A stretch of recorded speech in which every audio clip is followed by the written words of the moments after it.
All right, hey guys. Tonight we're going to look at some new items from Whiskey 24 or WTFIdea. Kind of six in one hand, half dozen in the other as far as what the company's called. But we've got his outer belt and then the inner belt and then the dump pouch. So he did send me these for free and said, kind of do with them what you will. So I will probably give this away at some point in time in the very near future.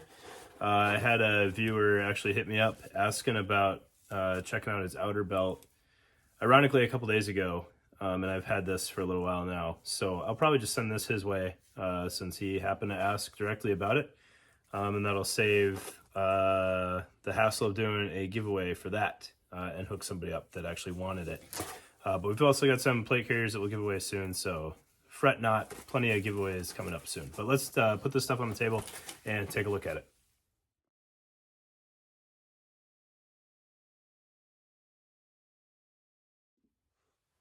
All right, hey, while we're here, guys, I just wanted to show you this. Maybe it's a faux pas, I don't know, but nobody's really paying me, so I'll just do this, and if somebody has a problem with it, that's fine. So I was looking at the invoice to see how much this Whiskey 24 stuff costs, and decided to go run some numbers, right? In my second highest grossing video, it's kind of painful to say that, is the axle belt video, and I think I made $87 off of that to date. So that seems that's one of the better ratios, right? That's almost a 1-for-1 for the cost of the belt, but that was also given to me. So but I just wanted to point this out while we're here. So if you look at the Whiskey 24 invoice here, so the outer belt is $89, and then the dump pouch, I believe that's $69, and this might be reversed for you guys, I apologize. And then the inner belt is $30. So he sent me, $200 worth of stuff, which is super, super helpful, and I'm really appreciative of that. But I just want to kind of point out what it costs to do this, right? So this is $200 worth of stuff that we're looking at, and second highest grossing video that I've got is $87. So if this performs that well, in theory, I would lose about half of the cost of the items. So I just wanted to take this time and say thank you to WTFIdea and Ryan over there for helping me out and just kind of show you guys what goes into doing this. So with that out of the way, let's look at the items. All right, so looking at these WTF products, I want to start with the dump pouch here. $69 on the website right now. Not the most expensive dump pouch out there, but certainly not the cheapest. Dump pouches are one of the more kind of take it or leave it concepts out there, especially when you get into a full-bodied dump pouch like this one. So I do want to kind of caveat this with I'm not a huge dump pouch user. In the past, I've used them primarily for picking up stuff after I shoot it with a shotgun. But they do have their purposes, right? So evidence is one thing. People get all worked up if you say like SSE type stuff, but it's a real thing. Sometimes it's not as intentional as you would like it to be, and then also just accumulating mags or whatnot. So this one is definitely more of the mag dump pouch concept, right? It's got a reinforced, I believe this is Tegris opening. It's rather stout, all right? So it is going to stay inflated, if you will, on your belt. However, it has a very nice drawstring with shot cord opening there, so you can cinch this down a good bit to make sure that nothing comes back out of it. All right, and I can definitely see a purpose in this type of construction. There's no shame in it, right? People play airsoft, and some of those gas gun mags are really expensive and can be a little fragile. You definitely don't want to dump them on concrete and whatnot. So a legit dump pouch like this definitely has a purpose. And WTF being kind of also a paintball company, I could see this working very well for air tanks and stuff like that as well. The nice stiff opening is going to keep the pouch from moving around too much. And then it's got rather solid, wide belt mount in the back. So it has a sleeve here. WTF includes a plastic kind of Velcro tool, if you will, for working in there. to kind of cancel that Velcro while you're trying to slide it on your belt. That's super helpful, especially with a piece this wide. If you're sticking a rather stiff belt through here, this is fairly stiff itself, and there's not a whole lot of clearance in there for working stuff through, so the tool definitely helps. All right. But you have nice, he's got the hook on the outside, so you don't lose any continuity with your belt between outer belt and inner belt. It's got the grommet in the bottom, as well as a grommet in the inner layer. It's got the red in there for high vis, kind of interior, so you can see what's going on there a little bit better, especially if you're using this on the range or something, and not necessarily everything in there is trash. Maybe you're trying to dig around and see which mag still has a couple bullets left in it. But that is red all the way throughout, so you can see everything going on in there. It's got a good bit of volume in here. I didn't fill this thing up with mags, but you could fit a solid number of mags in there between pistol and rifle. But yeah, it's really well made. You could work something out so you could kind of keep this bunched up a little bit. You could probably tuck it up and then cinch the cord down, and at least you wouldn't have the vertical displacement, but you're still going to have that rigid loop there hanging off of your kit. But if this style of dump pouch is something that you enjoy, kind of like the early GWAT dump pouch, this is a pretty solid option, all right? But also fairly straightforward. All right, so now let's look at the two-piece belt here. So tons and tons and tons of two-piece belts out there. Some have unique features, some are fairly standard, some are very affordably priced, some are exorbitantly expensive. This one is pretty middle ground on price as far as two-piece belts go, and it's got some good features to it, right? So I didn't know this package was coming, and he sent me the I think these are both 31 to 34 inch. Let's see here, it's on this one, maybe. Oh, where'd the sizing go?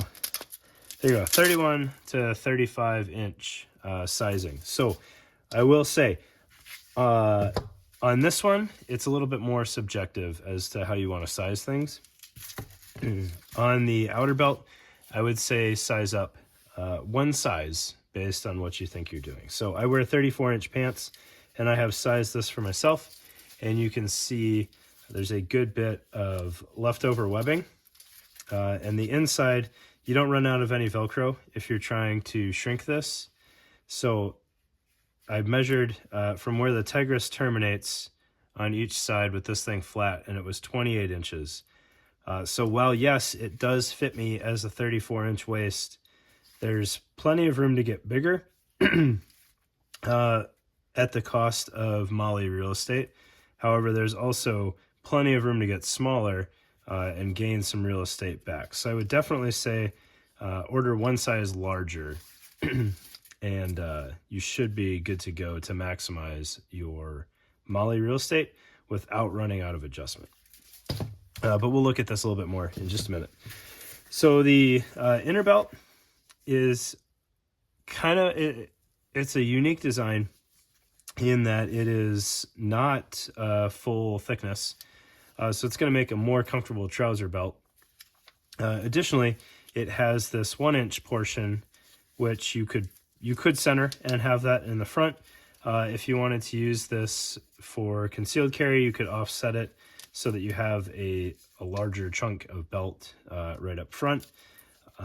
There's no metal, so it's TSA friendly, which is a thing, right? Some people appreciate that. It's just kind of nice to know that that's an option. And when I put this on and sized it up, I'll show you as a 34-inch pants, right? Sometimes belt sizing is subjective. I was left with basically a perfect marriage of the 1-inch portion. So you can see there's a fairly large portion of the belt that is going to be 1 inch tall, whether that's centered or off to the side or whatnot. Just something to be considerate of. If you got too large of a belt, you could take all of the slack out of it all the way up until you had no more 1 inch, and you would still be perfectly fine. it would just be a lot of tail that you had to deal with. If you had your holster on your inner belt and off to one side, that may not be a big deal at all. You just go over your belt loops and everything's fine. It's kind of nice that he's got the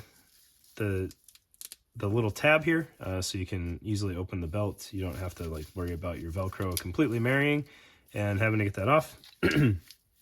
And the whole belt is rather stiff. So while it's going to be comfortable because it's not as tall, it's plenty rigid to have your holster hanging off of here, especially if you're using like a UBL or something like that. I'm a big fan of having my holster on the inner belt and then all the pouches on the outer belt, and not having to worry about losing my pistol if I take off all the extra kit. All right, so the inner belt is very nice. Even if you don't like the outer belt, I would strongly look at getting one of these inner belts because it's just a good inner belt. I like it. All right, looking at the outer belt. Now you save a little bit of money here because it's a standard plastic buckle. You could easily drop a Cobra buckle on later if that was something that you wanted to do, or any other buckle that you might want to throw on there. Or, if you're worried about the plastic buckle breaking, you can absolutely replace that later on, and they're pretty common and cheap to replace, right? The belt itself is lined with Tegris. Again, 28 inches of continuous Tegris on the 31 to 35 inch. It is all hook lined, and on the outside you have some loop as well as your Micro-Molle footprint there with true 1 inch spacing in the middle, so you can thread your pouches without any issues. If you're nervous about plussing up the size, the front is still usable for belt mounted pouches. However, it's not reinforced aside from having a couple layers of Velcro there. So it's not flimsy, but it's not Tegris. So if I was doing this again, I would definitely plus up a size. And that's not a fault to WTF. Everybody has their own way of sizing belts. I would believe he's doing his just based off of true dimensions on the belt and not trying to game pant sizes or anything like that. But it is a very nicely done belt. It doesn't necessarily have the aesthetic appeal as something like the Faro Bison belt, but functionally it is the same because it again has the Tegris all the way around, and it is a nice rigid belt. If you're putting your holster on your outer belt, this is absolutely a good belt to use because it's not going to go anywhere. And it is fairly bulk free still. So you could thread that on your UBL without too much of a pain. Plus you can take the buckle off either side. So if you start setting up your belt and realize you got to thread a holster on there, not all hope is lost. You can use either side to thread that on there. But I think it's pretty well done. And for an $89 outer belt, it's pretty comparable to other options out there. Maybe not quite as aesthetic, but at the end of the day, that really doesn't matter. And I think if you plussed up a size and lost some of this bare molle or bare webbing here, it would eliminate that even more. It's very, very comparable to the performance of the Ronin belt. If I had this before the Ronin, I would probably stick with this. Since I have the Ronin and it's all set up, I'll probably stick with the Ronin. But it's a nice belt for a decent price. So thanks again to WTFIdea for hooking me up with some stuff to show you guys. I absolutely appreciate it. Like I said in the beginning of the video, it definitely helps keep the material flowing, and it takes a little bit of the burden off of my pocketbook so that I can get you guys more things to look at. So thanks again, guys.